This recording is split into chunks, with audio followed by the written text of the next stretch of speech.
नमस्कार। मैं संजय सनम बात करूंगा फिर तेरापंथ समाज की, लेकिन आज सवाल मेरे नहीं है। आज एक बहुत गंभीर विषय है और एक सवाल ऐसा सवाल है जिस पर शायद समाज के लोगों का, हम सब लोगों का कभी ध्यान ही नहीं गया। बीकानेर एक्सप्रेस में एक आलेख छपा है। सेवानिवृत्त आईपीएस, माफ कीजिएगा, सेवानिवृत्त आईएएस भारतीय प्रशासनिक अधिकारी श्रीमान अजीत सिंह सिंघवी साहब का, और जो कि 84 वर्ष की उम्र के अपने अनुभवों के साथ जिनकी कलम चली है और जिन्होंने समाज के पटल पर यह सवाल कहीं ना कहीं रखा है। शीर्षक ही बहुत कुछ कह रहा है कि गणाधिपति श्री तुलसी के महाप्रयाण के संदर्भ में पूर्वाह्न ही सूरज ढल गया। यानी इस आलेख को अगर मैं पूरा पढ़ूंगा तो शायद 1 घंटे से भी ऊपर का वक्त लग जाएगा। इसलिए मैं कोशिश कर रहा हूं इस आलेख की आत्मा का कुछ अंश आप तक पहुंचाने की। बात बहुत साफ और स्पष्ट है। सवाल एकदम स्पष्ट है कि हम अक्सर ये कह देते हैं कि विधि का विधान टाला नहीं जा सकता। जीवन और मृत्यु सब नियति के हाथ है। जितनी सांसें दी हैं उतनी ही मिलती है। लेकिन उसके बावजूद भी कहीं ना कहीं कर्म का सिद्धांत भी हमारे सामने खड़ा रहता है और ये बताता है कि वक्त रहते आपने वो कोशिश नहीं की, आपने वो उचित उपाय नहीं किए, उचित व्यवस्थाएं नहीं की जो आप कर सकते थे। और अगर वो व्यवस्थाएं समुचित सुलभ होती तो शायद उस दिन गणाधिपति श्री तुलसी का महाप्रयाण नहीं भी हो सकता था। और ये बात सिर्फ आदरणीय सिंघवी साहब नहीं कह रहे हैं। सिंघवी साहब ने उद्धत किया है। गणाधिपति श्री तुलसी के महाप्रयाण के उपरांत आचार्य श्री महाप्रज्ञ जी की लिखी पुस्तक क्षमा करें गुरुदेव, और मैं उसका कुछ अंश आपको पढ़कर के सुना रहा हूं। महाप्रज्ञ जी ने पुस्तक की प्रस्तुति व आरंभ में ही लिखा है, एक प्रश्न बार बार मन के आकाश पर बादल बनकर छाया रहता है। क्या गुरुदेव के जीवन काल को और अधिक लंबाया नहीं जा सकता था? क्या हम निरुपाय हो गए थे? क्या कोई उपाय शेष नहीं था? अपना ही प्रश्न है और उत्तर को भी स्वयं को खोजना है। उक्त पुस्तक में तो इसका उत्तर है नहीं। मैं नहीं जानता कितने श्रद्धालुओं ने इस प्रश्न का उत्तर देने का प्रयास किया है। ये सिंघवी साहब लिख रहे हैं। प्रश्न अनुत्तरित है, एक युग पुरुष से संबंधित है, अतः इस प्रश्न का उत्तर ढूंढना अपेक्षित है। बात बड़ी गंभीर है। सिंघवी साहब चिकित्सा के क्षेत्र में तो नहीं है, लेकिन उन्होंने इस आलेख में जिस तरह से अपनी बात, अपनी राय लिखी है, वो ये बताती भी है कि बिना चिकित्सक के ज्ञान के भी उनका अनुभव काफी हद तक चिकित्सा के क्षेत्र की बारीकियों को भी अपने आलेख में रखता है। उन्होंने ये लिखा भी है, अपने आलेख में भी लिखा है। मैं उसे उद्धत नहीं करूंगा, लेकिन उनकी जो सवालों की जो पृष्ठभूमि है, उस पृष्ठभूमि में सबसे जो पहली बात आती है कि आचार्य श्री तुलसी कोई ऐसी व्याधि से पीड़ित नहीं थे कि उन्हें शल्य चिकित्सा की आवश्यकता होती, परंतु उनका उपचार शल्य चिकित्सक की देखरेख में ही हुआ। अब शल्य चिकित्सक नामी गिरामी हैं, शल्य चिकित्सक यशस्वी हैं, उनकी शल्य चिकित्सा पर कोई संदेह नहीं, लेकिन जिस व्यक्ति को आवश्यकता मेडिसिन डॉक्टर की हो, जिस व्यक्ति को आवश्यकता कार्डियक स्पेशलिस्ट की हो, उस व्यक्ति के लिए उपचार के लिए अगर शल्य चिकित्सक की व्यवस्था रखी जाए तो सिंघवी साहब ने इशारा किया है एक तरह से ये प्रथम दृष्टया भूल व्यवस्था की यहां पर भी हो जाती है। इस आलेख में बताया गया है कि आचार्य श्री तुलसी को अस्थमा की तकलीफ थी और अस्थमा की तकलीफ के साथ हृदय रोग भी था और इनके लिए जो एक आवश्यकता बनती है सामाजिक व्यवस्था की, सामाजिक सुविधा की, कि वो व्यवस्थाएं आपातकालीन रूप से आचार्य श्री तुलसी के इर्द गिर्द रहनी चाहिए, ऐसे विशेषज्ञ रहने चाहिए थे, लेकिन वो हुआ नहीं। महाप्रयाण दिवस 23 जून 1997 की आपातकालीन स्थिति श्री महाप्रज्ञ जी के उक्त प्रश्नों का संक्षिप्त व स्पष्ट उत्तर है कि अगर आपातकालीन स्थिति में अन्य उपचार तत्परता से दिया जाता तो गणाधिपति श्री तुलसी के जीवन काल को अधिक लंबाया जा सकता था, परंतु आपातकाल में उपचार शून्य रहा। हम निरुपाय नहीं थे, परंतु अपनी ही त्रुटियों से निरुपाय हो गए। उपाय उपलब्ध थे, परंतु वे उपाय किए ही नहीं गए। ये सिंघवी साहब लिख रहे हैं। सिंघवी साहब ने एक प्रश्न यहां पर और दिया है कि आचार्य श्री 10:15 पर पैदल विहार कर 10:25 पर तेरापंथ भवन पहुंचे। अपने कक्ष में 10:36 में प्रवेश किया। उस समय उनकी तबीयत खराब हो चुकी थी। हृदय व्याधि के संकटकालीन लक्षण स्पष्ट थे। वे थक गए थे। बहुत पसीना आ रहा था। इतना पसीना आ रहा था कि पसीना पोंछने का वस्त्र आर्द्र हो गया। उन्होंने स्वयं कहा कि मैं विश्राम कर लेता हूँ। उन्होंने महाश्रमण मुदित कुमार जी से कहा कि चलना कठिन हो गया है, हो सकता है हृदय पर कुछ दबाव पड़ा हो, कमरे में गर्मी अधिक है, बेचैनी महसूस हुई। वह गणाधिपति श्री तुलसी ने कहा कि खिड़कियां खोल दो। संतों ने कहा खिड़कियां तो खुली है। श्री तुलसी ने कहा बाहर इतनी हवा चल रही है, फिर इतनी गर्मी क्यों लग रही है। सिंघवी साहब आगे लिखते हैं कि मुनि दिनेश कुमार जी को बुलाकर इनहेलर का प्रयोग किया। कुछ लक्षण प्रकट हो रहे थे, पर सबने सोचा पैदल पधारे हैं, इसलिए थकान है, गर्मी ज्यादा लग रही है। लेकिन तब जीभ मोटी हो गई थी, मुंह से झाग आ गए, चेतना विलीन हो गई, शरीर निश्चेष्ट और स्तब्ध हो गया। 11:13 पर आत्मा का ऊर्ध्वारोहण हो गया। वे सब हृदय रोग के क्लासिकल सिम्टम्स है, जिनके बारे में प्राय सभी जानते हैं। इसके 2-3 मिनट पश्चात डॉक्टर एस.एन. मिश्रा आए, हृदय की मालिश की, ऑक्सीजन देने का प्रयास किया, परंतु सार्थक नहीं हुआ, क्योंकि इससे पहले ही निधन हो चुका था। डॉक्टर मिश्रा ने मृत्यु प्रमाण पत्र में निधन का समय 11:25 पूर्वान अंकित किया। श्री महाप्रज्ञ जी के वर्णन के अनुसार निधन 11:13 पर ही हो चुका था, यानी 12 मिनट का अंतर क्यों आया ये भी स्पष्ट नहीं है। सिंघवी साहब ने एक बात और भी यहां लिखी है कि अगर निधन का समय 11:13 ही माने, तब भी 37 मिनट आपातकालीन उपचार के लिए उपलब्ध थे, परंतु इस अवधि में कतई कोई उपचार नहीं किया गया एवं गणाधिपति श्री तुलसी के उपचार के नितांत अभाव में निधन हो गया। इनहेलर का प्रयोग अवश्य किया गया, परंतु इनहेलर वेंट्रिक्युलर फेलियर के मामले में अपेक्षित उपचार नहीं है।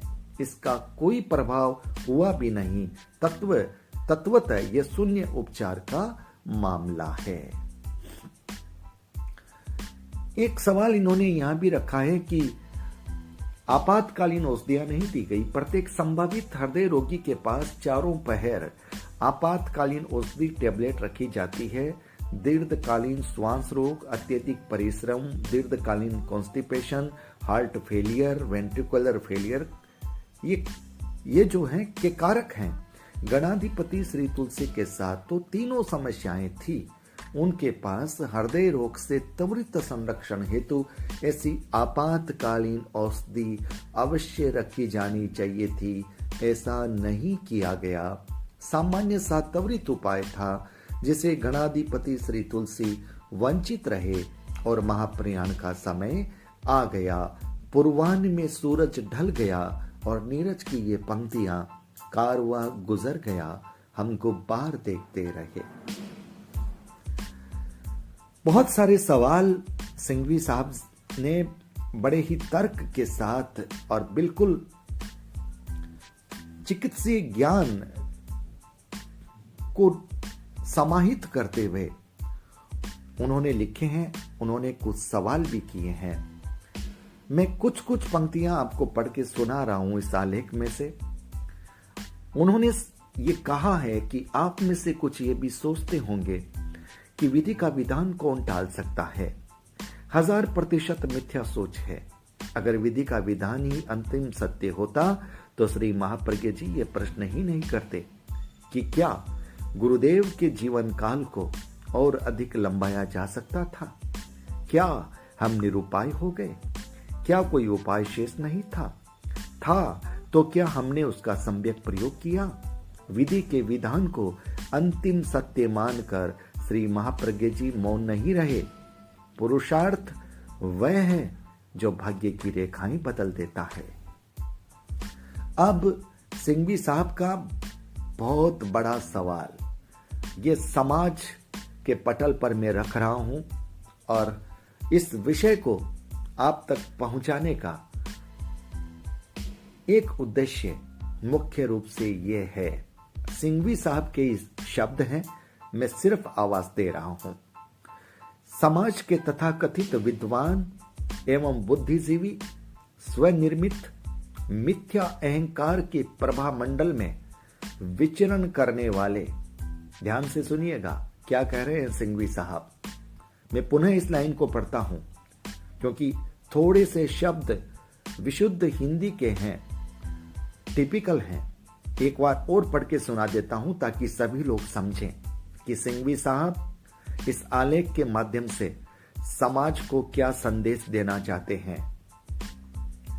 समाज के तथाकथित विद्वान एवं बुद्धिजीवी स्वनिर्मित मिथ्या अहंकार के प्रभामंडल में विचरण करने वाले, माइक पर आकर धारा प्रवाह भाषण देने वाले, धार्मिक सामाजिक उत्सवों में प्रथम पंक्ति पर कब्जा करने वाले, संस्थाओं के चुनावों में अग्रणी रहने वाले, समाज के स्वयंभू प्रवक्ता बनकर वक्तव्य देने वाले, स्वयं अन्य लोगों का नियमित उपचार करने वाले कहां थे?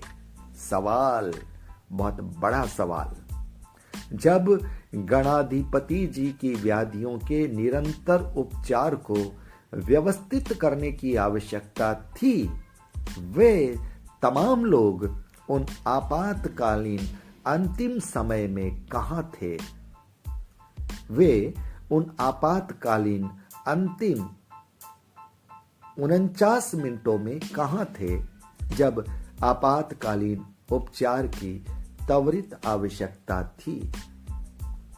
ये मेरा प्रश्न है और गुरुदेव क्षमा करें, जैन समाज, ये सिंघवी साहब ही लिख रहे हैं, ये उन्हीं की भाषा है, कहीं आप ये न सोचें कि ये मैं कह रहा हूं।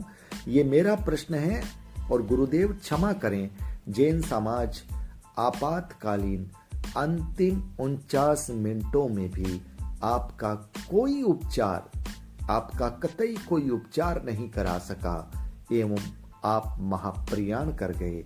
गुरुदेव क्षमा करें, क्षमा करें। देखिए, कहने को आलेख है, लेकिन सिंघवी साहब ने अपने अनुभव तर्क के साथ आचार्य श्री महाप्रज्ञ जी की पुस्तक और उनकी भावनाओं को उद्धत करते हुए चिकित्सीय विवरण के साथ, चिकित्सीय जानकारी के साथ समाज के पटल पर सवाल के रूप में रखे हैं। और ये सवाल बड़े गंभीर हैं, बड़े महत्वपूर्ण हैं। विधि के विधान की बात कही जा सकती है, लेकिन जैसा कि सिंघवी साहब ने कहा कि समय था 37 मिनट या 49 मिनट।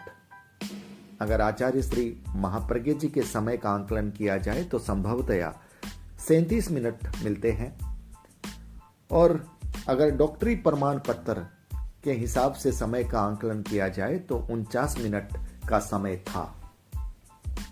और यह समय छोटा नहीं था।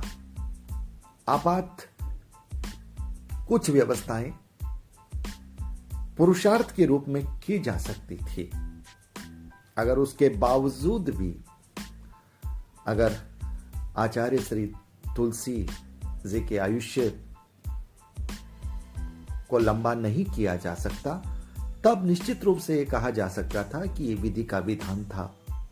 हमने अपना भरसक प्रयास किया, हमने भरसक पुरुषार्थ किया, जो किया जा सकता था वो सब किया, उसके बावजूद नहीं बचा सके, तो वहां पर विधि के विधान की बात स्वीकार की जा सकती है।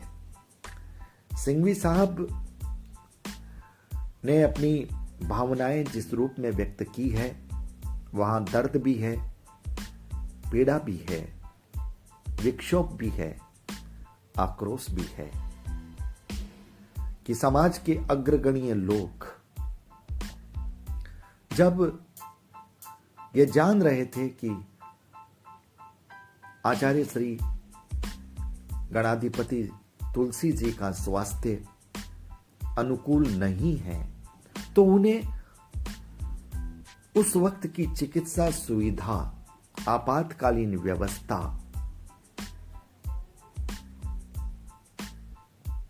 को सही रूप से समायोजित क्यों नहीं किया गया, उसे व्यवस्थित क्यों नहीं किया गया, ये सबसे बड़ा सवाल है। एक जगह उन्होंने ये भी लिखा है कि क्या आचार्य श्री का यानी तुलसी जी का विधासर से बिहार क्या जरूरी था? क्या समाज के प्रबुद्ध श्रावक उनसे विनती करके उन्हें रोक नहीं सकते थे? यह भी एक बहुत बड़ा सवाल है, क्योंकि ये जो पद विहार हुआ है, जिस रूप में हुआ है, और अस्थमा और कार्डिक दोनों समस्याओं से घिरे थे गणाधिपति, और ये जो थकान है ये जानलेवा हो गई। ये आलेख कहीं न कहीं इस बात को भी अभिव्यक्त करता नजर आ रहा है। मैं इस आलेख को काश आपके पटल पर रख सकता, लेकिन हां, बीकानेर एक्सप्रेस में आया है और श्रीमान विनोद जी सिंघी ने मुझे ये प्रेषित किया है इसे पढ़ने के लिए। और जब मैंने पढ़ा तो मुझे यह लगा कि सिंघवी साहब के जो तथ्यात्मक, जो उनका अपना एक आंकलन है, उनकी अपनी भावना है, उसे समाज के पटल पर अवश्य रखना चाहिए। क्योंकि बहुत सारे लोग, मैं ये कहूं कि कुछ अपवाद स्वरूप लोग ही ऐसे होंगे जिन्हें निकटता से कुछ जानकारी होगी, या फिर वे पाठक होंगे जिन्होंने आचार्य श्री महाप्रज्ञ जी की वो पुस्तक, क्षमा करें गुरुदेव, को बहुत गंभीरता से पढ़ा होगा। उनके मन में तो कहीं ना कहीं ये बात आ गई होगी कि कुछ चूक हमसे हुई है, लेकिन पूरे समाज तक ये बात जानकारी में संभवतः नहीं होगी। इसलिए मुझे लगा कि ये बात आप तक जानी चाहिए और वो बात आप तक पहुंचाने की मैं कोशिश कर रहा हूं। श्रीमान सिंघवी साहब इस उम्र के इस पड़ाव में जिस भावना के साथ उन्होंने कलम चलाई है और जिन तथ्यों के साथ उन्होंने अपने आलेख को कलमबद्ध किया है, उनकी कलम को निश्चित रूप से हम सबको वंदन करना चाहिए। और मैं बहुत बहुत आभार ज्ञापित करता हूं हमारे बौद्धिक मित्र, हमारे अग्रज श्रीमान विनोद जी सिंघी का, जिन्होंने एक तार्किक आलेख को मुझ तक पहुंचाया और पढ़ने के बाद मुझे लगा कि ये समाज के पटल पर देना चाहिए। और सिंघी साहब भी, विनोद जी सिंघी साहब की भावना भी कहीं ना कहीं ऐसी रही है, तो मुझे लगता है कि उनकी भावना का भी मैं ये सम्मान कर रहा हूं। और सिंघवी साहब की कलम को वंदन करने के लिए आप सब तक मैं अपने शब्दों में, कुछ मेरी भावनाएं उसमें समाहित हुई है और कुछ उनके आलेख को मैंने पढ़ करके आप तक पहुंचाया है। अगर कोई त्रुटि हुई है तो सिंघवी साहब से भी क्षमा चाहता हूं और हमारे अग्रज विनोद जी से भी क्षमा चाहता हूं और समाज के प्रबुद्ध वर्ग से भी क्षमा चाहता हूं। आपको लगे कि ऑडियो को शेयर करना चाहिए, विशेषकर तेरापंथ समाज के हर व्यक्ति तक ये बात जानी चाहिए, ताकि भविष्य के लिए जागरूकता जहां बनी रहनी चाहिए। वो सीख है, ये सबक है, और ये सबक कोई छोटा मोटा सबक नहीं। समाज ने अपनी अमूल्य, यूं कहूं कि अमूल्य निधि कहूं या ये कहूं कि एक मार्गदर्शक महामानव जो सिर्फ समाज के लिए नहीं बल्कि दुनिया के लिए थे, उन्हें खोया है। अब उन्हें हम नहीं पा सकते, उनकी तो स्मृतियां ही शेष है, लेकिन भविष्य के लिए सबक लिया जा सकता है। व्यवस्थाओं में उचित सुधार हर चारित्रिक आत्माओं के लिए भी किया जाना चाहिए। ये समाज की जिम्मेदारी बनती है और मुझे लगता है कि सिंघवी साहब का ये आलेख सवाल के साथ समाज को जागरूक करने का भी है। व्यवस्था करने वाले जितने भी हमारे अग्रिम पंक्ति के जो हमारे महानुभाव हैं, उन्हें यह बताना भी है कि आपकी व्यवस्था कहां पर 24 आवर्स वाली रहनी चाहिए और आपको कहां कहां एहतियात बरतनी चाहिए। आपातकालीन व्यवस्था कैसी बनाई रखनी चाहिए, जो हमारे धार्मिक जो रीति रिवाज हैं उनकी अनुपालना करते हुए। मुझे लगता है कि सिंघवी साहब ये संदेश कहीं ना कहीं समाज को ये देना चाहते थे और उन्होंने वही काम किया है। घटना भी लिखी है, आचार्य श्री महापर्गे जी की पुस्तक का उद्धरण भी दिया है, अपनी भावनाएं भी बड़े विस्तार से, बड़े तर्क के साथ बहुत ही शानदार अंदाज में लिखी है।